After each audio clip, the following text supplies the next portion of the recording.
ఉండేది ఆయన remuneration NT Ramarao గారికి ఛాలెంజ్ రామ్ టైంకి? అప్పుడు మేము ఇచ్చింది ₹1,00,000 అండి. అది పెద్ద అమౌంట్. పెద్ద అమౌంట్ ఆ రోజుల్లో.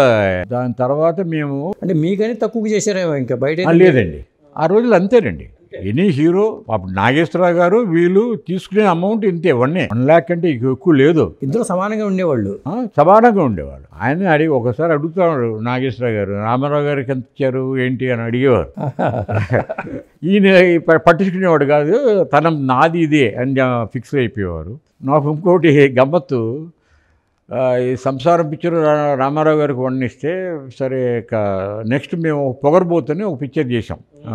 శోభన్ బాబును వాణిశ్రీ చేస్తున్నప్పుడు శోభన్ బాబు దగ్గర నాకు 1.5 కావాలన్నాడు. అంటే అదేంటండి, మేము రామారావు గారికి వండిచ్చాం సార్, ఆయనే తీసుకుంటున్నారు వన్ను అని. అంటే లేదు, ఆయనది అయిపోయింది, నేను ఇప్పుడు అప్కమింగ్ హీరో అంటే వస్తున్నాడు లేండి ఆ హీరోగా.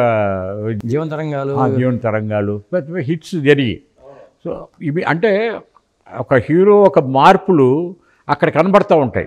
జనరేషన్ గ్యాప్ లాగా రామారావు గారును నాగేశ్వరరావు గారు వాళ్ళ ఇది కంట్రోలు, వాళ్ళకున్న ఇది ఉంది చూసారండి. ఆ ప్రొడ్యూసర్కి నష్టపోకూడదు అనేది వాళ్ళు ఇది అది ఫిక్స్డ్గా ఉండేది. ఇటు సైడ్ జనరేషన్ మారుతున్నప్పుడు చూస్తున్న దీంట్లో శోభన్ బాబు కొద్దిగా కఠినంగానే ఉండేవాడు.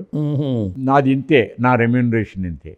మళ్ళీ పక్కన చూసుకుంటే కృష్ణ గారు ఇప్పుడు ఆయనకి సబార్డినేట్గా ఉండేవారు. ఆయన సూపర్ హీరో.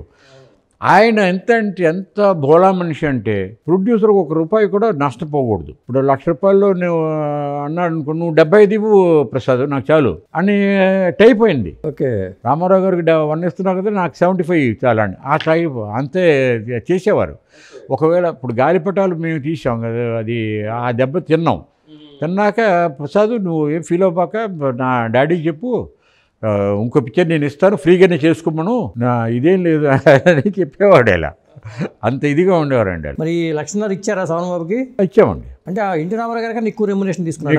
ఎక్కువ తీసుకున్నాడు ఆయన. ఆ పిక్చర్లో ఆయన డేట్స్ తీసుకున్నాం మేము, ఇక తప్పలేదు. అది వాణిశ్రీ గారు కూడా ఎక్కువ తీసుకున్న అంటే హీరో కన్నా ₹1,00,000 అండి. అప్పుడు ఆవిడ హీరోయిన్గా ఆ రోజుల్లో హీరోకి ఈక్వల్గా తీసుకునే హీరోయిన్ వాణిశ్రీ 1,00,000 తీసుకునేది. ఛాలెంజ్ రాముడికి మీకు ఎంత ఖర్చు అయి ఉంటుంది? 10 లక్షలు అండి. 10 లక్షలు అయిపోయింది ఆ రోజుల్లో అంతే. 10 లక్షల్లో ఒక పిక్చరు, బ్రహ్మాండమైన కలర్ పిక్చర్. ఎన్ని రోజుల్లో చేశారు? అది ఒక 40 రోజుల్లో చేసామండి.